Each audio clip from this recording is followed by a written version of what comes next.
தனியாக சென்று பெண்குவின்.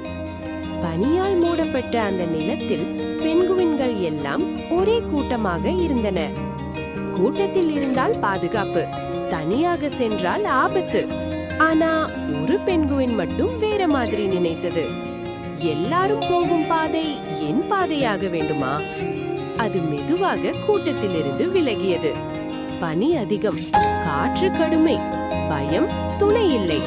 பலமுறை அது சறுக்கியது, ஆனா திரும்பவில்லை.